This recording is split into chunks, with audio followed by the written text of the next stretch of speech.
இந்த வீடியோ உங்களுக்கு பிடிச்சிருந்ததுன்னா லைக் பண்ணுங்கள். இது வரைக்கும் அன்னை சமையல் சேனலை சப்ஸ்கிரைப் பண்ணலன்னா ரெட் கலர் சப்ஸ்கிரைப் பட்டனை கிளிக் பண்ணுங்கள். தேங்க்யூ. அன்பு நண்பர்களே, அனைவருக்கும் அன்னை சமையலின் அன்பான வணக்கங்கள். இன்னைக்கு அன்னை சமையலில் நம்ம பார்க்க போகிற ரெசிபி சேனக்கிழங்கு சாப்ஸ். இது நீங்கள் எல்லா கல்யாண வீட்லேயும் கண்டிப்பாக சாப்பிட்ருப்பீங்க. இதை வீட்டிலே எப்படி செய்கிறதுன்னு இன்னைக்கு பார்க்கலாம். கடாயில் தேவையான அளவு தண்ணி ஊற்றி வச்சுக்கோங்க. இப்போ சேனக்கிழங்கு இதில் சேர்த்துடலாம். நான் ஒரு 350 எடுத்திருக்கேன். சேனக்கிழங்கு இது மாதிரி ஸ்கொயராக கட் பண்ணி வச்சுக்கோங்க.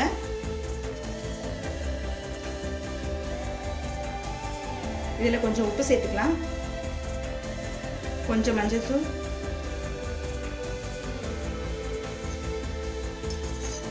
கொஞ்சம் நல்லெண்ணெய். அப்போ தான் கிழங்கு ஒன்றோடு ஒன்று ஒட்டாமல் இருக்கும். இப்போ சேனக்கிழங்கு நல்லா வேகிற வரைக்கும் வெயிட் பண்ணலாங்க.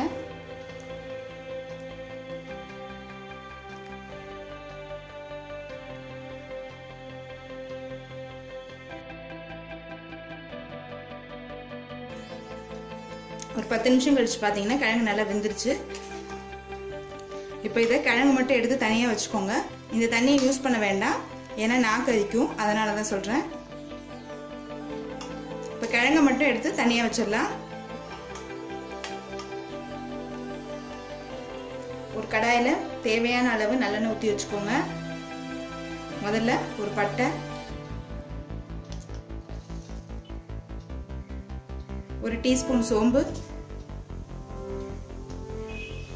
அடுத்து கொஞ்சம் கருவேப்பிலை,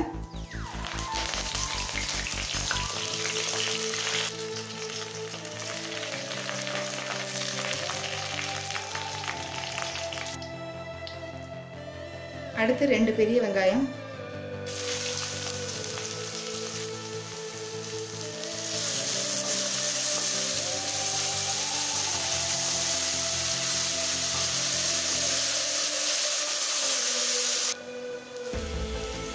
இப்போ வெங்காயம் நல்லா வதங்கிடுச்சு. அடுத்தது 1 டீஸ்பூன் இஞ்சி பூண்டு விழுது,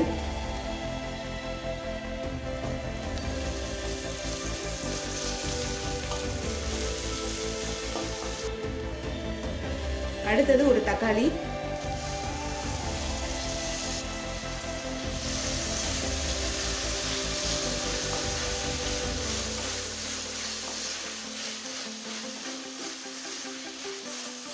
கொஞ்சம் உப்பு,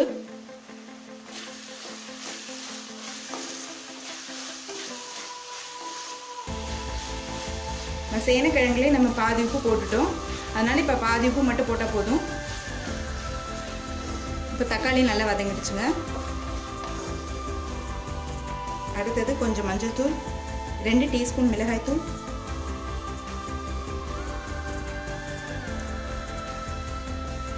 ஒரு டீஸ்பூன் தனியாத்தூள்,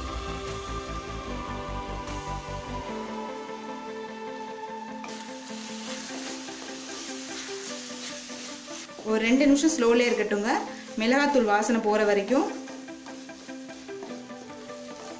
2 நிமிஷம் ஆயிடுச்சுங்க.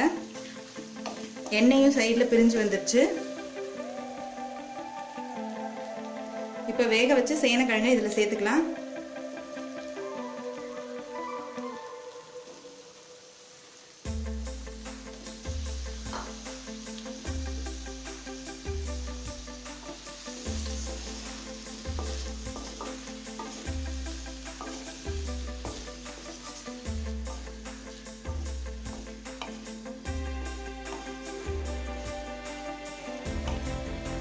இப்போ இதை மூடி போட்டு ஒரு 5 நிமிஷம் ஸ்லோலே வச்சிடலாம். அப்போ தான் சேனக்கிழங்குக்குள்ளே எல்லா மசாலாவும் கவர் ஆகும். அடிபிடிக்காமல் இருக்க அப்பப்போ கிளறி விட்டுக்கோங்க. 5 நிமிஷம் ஆயிடுச்சுங்க. இப்போ சேனக்கிழங்கு சாப்ஸை நம்ம சர்வ் பண்ணிடலாங்க. இப்போ சுவையான சேனக்கிழங்கு சாப்ஸ் ரெடி ஆகிடுச்சுங்க. இது சாம்பார் சாதம், தயிர் சாதம், எலுமிச்சை சாதம், எல்லா வெரைட்டி ரைஸ்க்கும் நல்லா மேட்சாக இருக்கும். ரெசிபியை ட்ரை பண்ணி பாருங்கள், கண்டிப்பாக உங்களுக்கே பிடிக்கும். ரெசிபி பிடிச்சிருந்ததுன்னா வீடியோவை லைக் பண்ணுங்கள், கமெண்ட் பண்ணுங்கள், ஷேர் பண்ணுங்கள். இது வரைக்கும் அன்னை சமையல் சேனலை சப்ஸ்கிரைப் பண்ணலன்னா சப்ஸ்கிரைப் பண்ணுங்கள். தேங்க்யூ.